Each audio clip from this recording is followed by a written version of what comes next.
Hello, welcome to Simcha, a celebration of life. I'm Nikki Wallman. Built in 1905, those still coming to the Lions Synagogue remember with much affection the suburb of Doornfontein as the once vibrant Jewish area of the burgeoning mining town.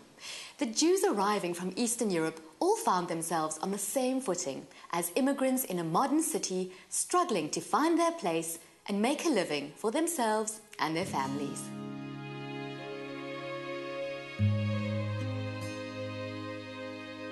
I think anybody that walks into the Lions Shul will testify often to the fact that it is a very special shul. The environment is very, very, what we would call Hamish, which means it's got a very, very special atmosphere, a conducive atmosphere and a kind of atmosphere which one has an emotional response to. Perhaps that is because the walls contain prayers of 100 some years of generations of people that have come in here in spite of the conditions of the outside world. This was the refuge, place of refuge. This was the home where people could always come and express themselves and find a comfortable and listening ear in the form of God and in the form of, a spiritual environment in which they could pour their hearts out. I think that the shul itself has been able to maintain because there's been a commitment to both wanting to keep the beautiful premises, the architecture, the magnificent home of God that we have here alive and ongoing, and also because of that special atmosphere which the shul carries inside. And I think that the kind of humility that is engendered by the walls of this shul have an impact on the congregants as they walk in. So you might, for example, have somebody living the high life and living in a magnificent palace somewhere, and he'll say to you that walking into the synagogue gives him a sense of being down to earth, of being humble, and of sensing really the essence of what life is all about. The shul itself was very active through the early century. We would have services on a regular basis, daily basis. There would be learning shiurim, learning groups taking place after work each day. Guys would come from the office, in those days it would be from their trade, because that was part of the schedule, the ritual, that was part of their life. And they would come here and they would pour their hearts out in prayer. They'd come and sit in front of a book and study the ancient texts, the traditional books of Jewish wisdom, known as the Torah, known as the Talmud. And they would have a reverend or a rabbi or a lecturer who would sit down and go through it with them with a book, sitting down, as you would have in Europe. And I think for a lot of the people growing up in the shul in the modern age today it's a different beast. There's another developed society that we live. People don't always have the time to sit and study, and there's so much going on.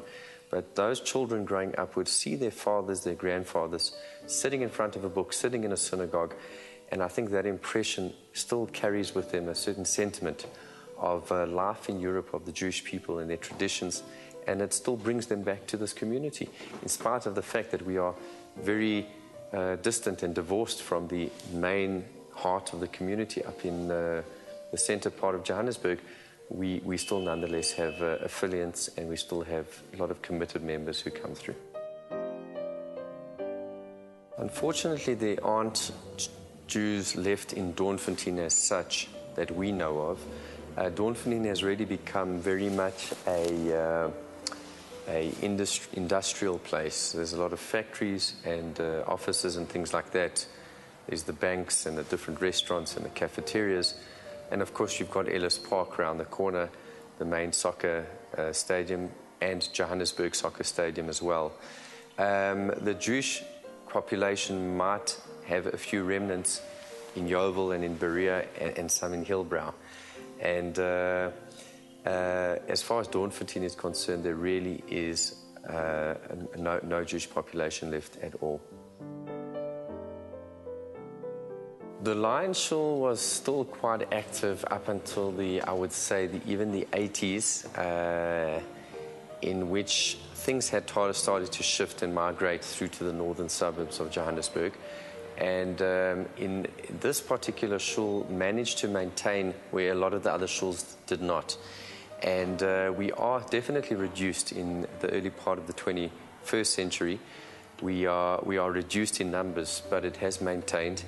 The shul was really still well established and well active in the 80s and 90s, early 90s. And I think approximately the 90s, as the 90 decade started to undergo, so we started to lose people to age, to immigration, and to merging with other synagogues in the more established areas of Johannesburg.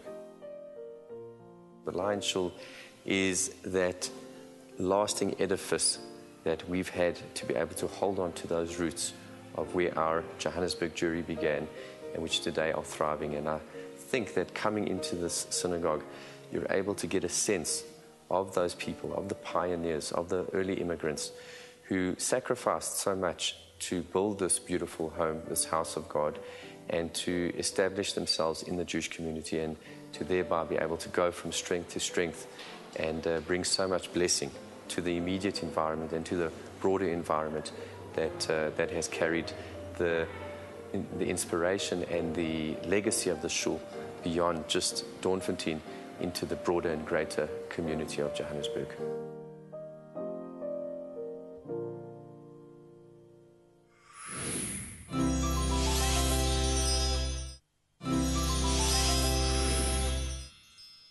In every Middle Eastern country, people love the vegetarian combination of lentils and rice topped with fried onions. Tasty, satisfying and nutritious, recipes vary from country to country and indeed from cook to cook. We visited Oded's kitchen where he made his special recipe of Majadra.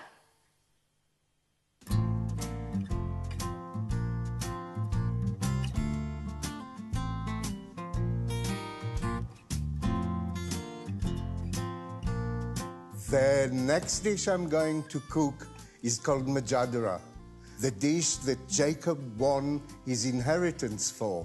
What it contains is bulgur, lentils, onion, salt and olive oil. Bulgur, or as it's known in English mistakenly as cracked wheat, is an interesting ingredient. The berry of the wheat is soaked in water and steamed to soften it. Then it's cracked or milled and dried in the sun, so you get something that you just have to cover with water and soak to reuse. We first wash and drain the lentils and cook them for about 40 minutes in boiling water. So let's go fry the onions.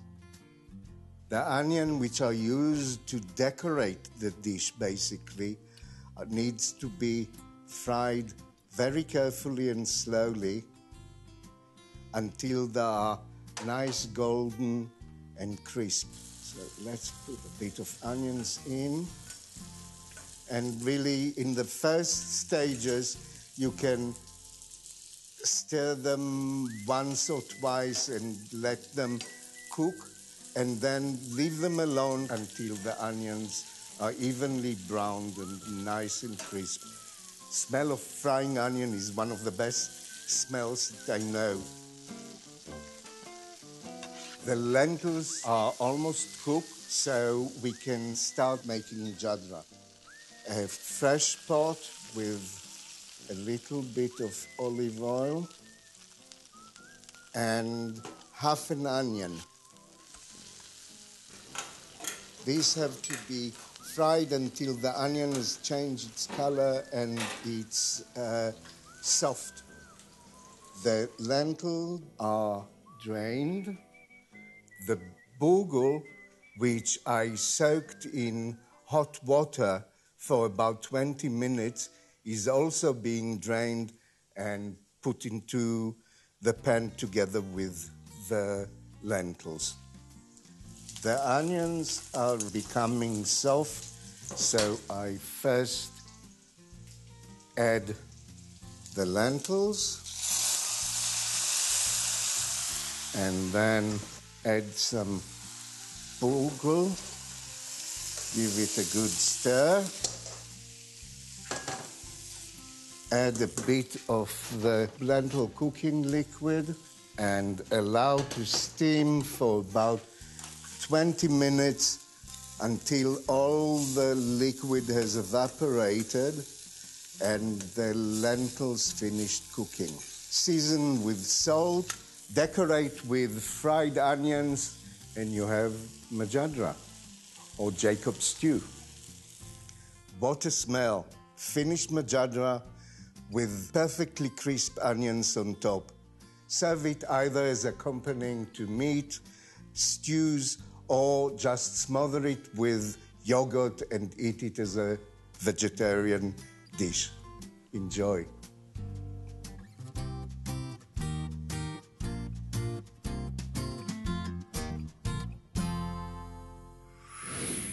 Well, I hope we've inspired you to go off and try the Majadra. If you'd like to get the full recipe, please go to our website at www.spiritsister.co.za. We also invite you to join our Facebook page at Spirit Sister Productions Network. As always, from me, Nikki, and the entire team, shalom and have a safe and peaceful week.